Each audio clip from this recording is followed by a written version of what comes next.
আৰু ইফালে 15 দিনত ভৰি দিলে জ্যোতি কেন্দ্ৰ শিক্ষাকৰ্মী সন্থাৰ অনশনে দৰমহা বৃদ্ধি চাকৰি কাৰ্যকাল 60 বছৰলৈ বৃদ্ধিৰ দাবীৰে শিক্ষাকৰ্মীসকলে প্ৰতিবাদ সাব্যস্ত কৰিছিল স্থায়ী নিযুক্তিৰ দাবীৰে আমৰণ অনশনত বহিছিল জ্যোতি কেন্দ্ৰ শিক্ষাকৰ্মী 23 জুলাইৰ পৰা সচলত চলি আছে এই অনশন ধাৰাবাহিকভাৱে অনশন চলি আছে 15 দিনত ভৰি দিছে এই অনশনে স্বাস্থ্যৰ অৱনতি ঘটিছে বহু প্ৰতিবাদকাৰীৰ আৰু প্ৰতিবাদস্থলীতে ঢলি পৰিছে কেইবাগৰাকীও প্ৰতিবাদকাৰী আমাক সামগ্ৰিক পৰিৱেশটো সচলৰ পৰা দেখুৱাব আমাৰ সতীৰ্থ জিতুমণি ডেকা উপস্থিত আছে জিতুমণি ডেকা আপোনাৰ কাষলৈ আহিছো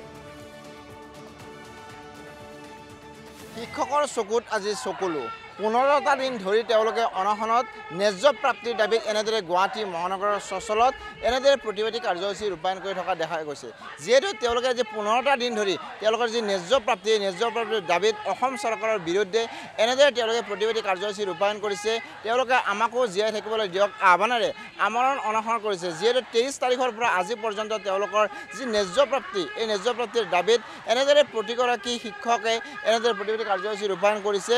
দেখা কৈছে তেওঁলোকৰ যি দাবী এই দাবীসমূহ আমি জানিবলৈ চেষ্টা কৰিম বিভিন্ন সময়ত আপোনালোকৰ যি দাবী আছে এই দাবীসমূহ প্ৰদানৰ কাৰণে অসম চৰকাৰৰ বিৰুদ্ধে এনেদৰে প্ৰতিবাদী কাৰ্যসূচী ৰূপায়ণ কৰিছে আজি 15টা দিন ধৰি আপোনালোকে অনশন কাৰ্যসূচী ৰূপায়ণ কৰিছে কিন্তু অসম চৰকাৰে এই ক্ষেত্ৰত কোনো ধৰণৰ গুৰুত্ব প্ৰদান কৰা দেখা পোৱা নগ'ল হয় আজি 15 দিন হ'ল আমি অনশনথলীত এনেদৰে বহি আছোঁ আমাৰ বহুতে অসুস্থ হৈ পৰিছে একো নোখোৱা নোবোলাকৈ এনেকৈ পৰি আছে আমি শিক্ষকতা কৰোঁ আমাৰ ঠাই ক'ত হ'ব লাগে আমাৰ ঠাই হ'ব লাগে বিদ্যালয়ত কিন্তু আমি ক'ত আছোঁ আজি ৰাজপথত পৰি আছোঁ আমাক বিচাৰ ল'বলৈ আমি এটুপি পানী খাইছোঁ নে খোৱা নাই সেইখিনি সুধিবলৈ চৰকাৰে আহৰি নাই সময় নাই তেওঁ বেলেগ বেলেগ ঠাইত ঘূৰি ফুৰিছে ভোটৰ বাবে তেওঁলোক কি আমাক দেখা নাই নেকি আমাৰ ফালে কিয় অলপ চোৱা নাই তেওঁ ভাবিছে আমাক জয়মতী বুলি আমাক যেতিয়া যি ইচ্ছা তাকে কৰিব বুলি আমি মুখেৰে নামাতো বুলি কিন্তু আজি আমি জয়মতী হৈ আছোঁ কিন্তু সদায় আমি জয়মতী হৈ নাথাকোঁ যেতিয়া আমাৰ যিটো আমাৰ মানে ধৈৰ্য সেইটো হেৰাই যাব তেতিয়া আমি ৰণাংগনা মূৰা গাভৰু ৰূপ ধৰিবলৈ আমি সকলোৱে একদম মানে দৃঢ় প্ৰতিজ্ঞা কৰিছোঁ আৰু এতিয়া আমাৰ চৰকাৰে মূলা গাভৰু ৰূপ দেখিবলৈ সাজু থাকক আমি 2 দিনৰ ভিতৰতে আমি সেই মূলা গাভৰু ৰূপ ধৰাটো নিশ্চিত 15 দিন ধৈৰ্য ধৰি আপোনালোকে অনশন কাৰ্যসূচী ৰূপায়ণ কৰিছে কিন্তু চৰকাৰে এতিয়া দেখা পোৱা গৈছে বহু কেইগৰাকী শিক্ষাৰ্থী ইতিমধ্যে অসুস্থ হৈ পৰিছে কান্দোনত ভাঙি পৰিছে ইয়াৰ পিছতো শিক্ষা বিভাগৰ যি দায়িত্বত আছে তেওঁলোকে কোনো ধৰণৰ গুৰুত্ব প্ৰদান কৰা নাই অনাগত দিনত আমাৰ কেনেধৰণৰ প্ৰতিবাদী কাৰ্যসূচী ল'ব চাওক এতিয়ালৈকে কোনো তেখেতসকল অহা নাই আমাক এটুপি পানী দিবলৈ অহা নাই অনাগত দিনত মই এইটোৱে কৈছোঁ যে আমাৰ মূলা গাভৰু ৰূপ তেওঁ দেখিব আমি এতিয়া তেওঁক বিচাৰি যাম তেওঁ যিহেতু আমাক বিচাৰি যোৱা নাই আমি মানি লৈছোঁ তেওঁৰ সময় আমাৰ বাবে নাই আমি একেবাৰে তুচ্ছ গতিকে আমি তেখেতক এতিয়া বিচাৰি যাম আমি 2 দিনৰ ভিতৰত তেখেতক বিচাৰি তেওঁৰ ওচৰত আমি ওলামগৈ নিশ্চিতভাৱে শিক্ষকসকলে এতিয়া মূলা গাভৰুৰ ৰূপ দেখুৱাবলৈ তেওঁলোকে সাজু হৈছে আমি আন এগৰাকী শিক্ষয়িত্ৰীৰ ওচৰলৈ আহিছোঁ তেখেতৰ পৰা জানিব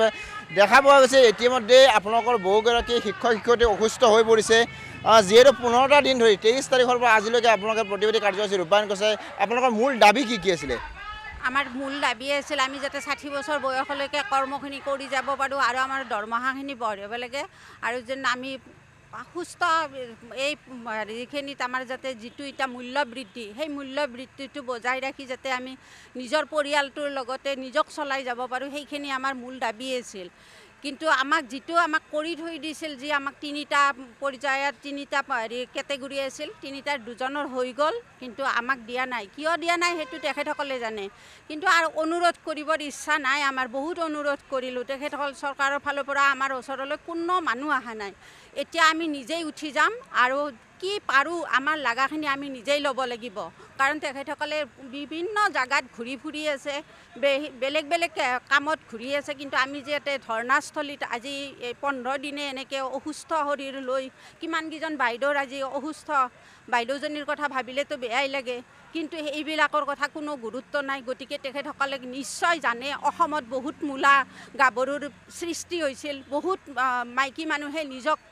উচৰ্গা কৰিছিল সেইখিনি কথা যাতে চৰকাৰখনে মনত ৰাখে আমি কিন্তু ইয়াতে সদায় বহি নাথাকোঁ আমি নিশ্চয় আগুৱাই যাম আমাৰ নিজৰ প্ৰাপ্যৰ কাৰণে নিশ্চিতভাৱে নিজৰ প্ৰাপ্যৰ কাৰণে ইয়াতকৈ জংগী আন্দোলন কৰিব তেওঁলোকে আমি ইয়াত দৃশ্য দেখিছোঁ শিক্ষাৰ্থীসকল এনেদৰে অসুস্থ হৈ তেওঁলোকে এই সচলৰ যি ধৰ্ণাস্থলী এই ধৰ্ণাস্থলীত এনেদৰে শুই পৰি থাকিব লগা কাৰণ তেওঁ 15টা দিন ধৰি এনেদৰে প্ৰতিবাদী কাৰ্যসূচী ৰূপায়ণ কৰিছে কিন্তু অসম চৰকাৰৰ যি বিভাগৰ দায়িত্বত থকা বিষয়ববীয়াসকল আছে তেওঁলোকে এবাৰো তেওঁলোকৰ খবৰ লোৱা নাই বা তেওঁলোকৰ যি মূল দাবী আছে এই দাবীসমূহক লৈ কোনো ধৰণৰ তেওঁলোকে চিন্তা চৰ্চা নকৰাক লৈ এনেদৰে মহানগৰীয় অঞ্চলত তেওঁলোকে 15টা দিন ধৰি অসম চৰকাৰৰ বিৰুদ্ধে প্ৰতিবাদী কাৰ্যসূচী ৰূপায়ণ কৰিছে যিহেতু তেওঁলোকে পুনৰবাৰ জনাইছে যে মূলা গাভৰুৰ ৰূপ ল'বৰ কাৰণে বা কনকলতাৰ ৰূপ ল'বৰ কাৰণে তেওঁলোকে সাজু হৈছে কিন্তু অসম চৰকাৰে যি দাবী আছে বাৰে বাৰে অনুৰোধ কৰিছে প্ৰতিশ্ৰুতি প্ৰদান কৰাৰ পিছতো কোনো ধৰণৰ তেওঁলোকে দাবী সম্পূৰ্ণ নকৰাৰ ফলত এনেদৰে তেওঁলোকে 15টা দিন ধৰি অনশন কাৰ্যসূচী ৰূপায়ণ কৰিছে কিন্তু আগন্তুক দিনত যে তেওঁলোকৰ এই দাবীসমূহ মানি নলয় এতকৈও জনজ্ঞান